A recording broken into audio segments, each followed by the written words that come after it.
बॉलिवूडचा भाईजान सलमान खानने काही दिवसांपूर्वी एका कार्यक्रमात त्याला ट्रायजेमिनल न्यूरोलॉजियाचा आजार असल्याचा खुलासा केला. मेयो क्लिनिकच्या माहितीनुसार ट्रायजेमिनल न्यूरोलॉजिया चेहऱ्यावर तीव्र वेदना देणारा आजार. या चेहऱ्याच्या एका बाजूला खूप वेदना होतात.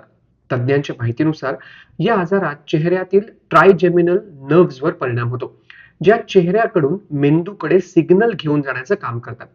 या आजाराला सुसाईड डिसीज असंही म्हटलं जातं. हा आजार इतका तीव्र वेदना देतो की या आजारातून मुक्ती मिळवण्यासाठी रुग्णांच्या मनात आत्महत्येचा विचार येतो. तर मेयो क्लिनिकच्या माहितीनुसार थोडा जरी चेहऱ्यावर स्पर्श झाला तरी प्रचंड वेदना होतात. उदाहरणार्थ, ब्रश करताना किंवा मेकअप करताना स्पर्श झाल्यास. हा आजार दीर्घकाळ राहू शकतो. तज्ज्ञांच्या माहितीनुसार यात जबडा, कपाळ आणि गालावर इलेक्ट्रिक शॉक लागल्यासारखं वाटतं. मेयो क्लिनिकच्या माहितीनुसार हा आजार प्रामुख्याने महिला आणि 50 वर्षांपेक्षा जास्त वय असलेल्या लोकांमध्ये दिसून येतो.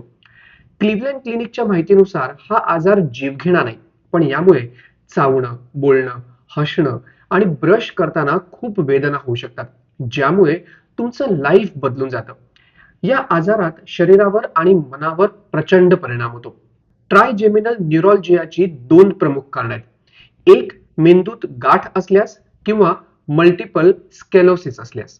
2011 मध्ये सलमानने या आजारामुळे सर्जरी करून घेतली होती. या आजाराच्या निदानासाठी मेंदूचा MRI करावा लागतो. सलमानने काही दिवसांपूर्वी तो ट्रायजेमिनल न्यूरोलॉजिया, ब्रेन ॲच्युरिझम आणि आर्टेरिओव्हेनस मालफॉर्मेशन या 3 आरोग्यांच्या समस्यांशी झुंज देतोय असा खुलासा केला होता.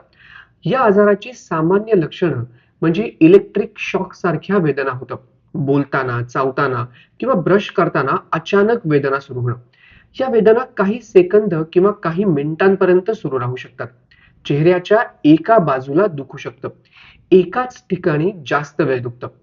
अमेरिकेमध्ये दरवर्षी जवळपास 1.5 लाख रुग्ण ट्रायजेमिनल न्यूरोलॉजियाचे आढळून येतात.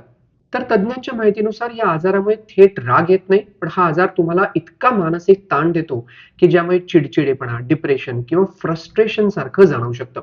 हा व्हिडिओ तुम्हाला कसा वाटला हे नक्की कळवा आणि अशाच नवीन नवीन व्हिडिओसाठी किंवा माहितीसाठी तब्येत पाणी YouTube चॅनल लगेच सबस्क्राईब करा आणि लाईकही करा.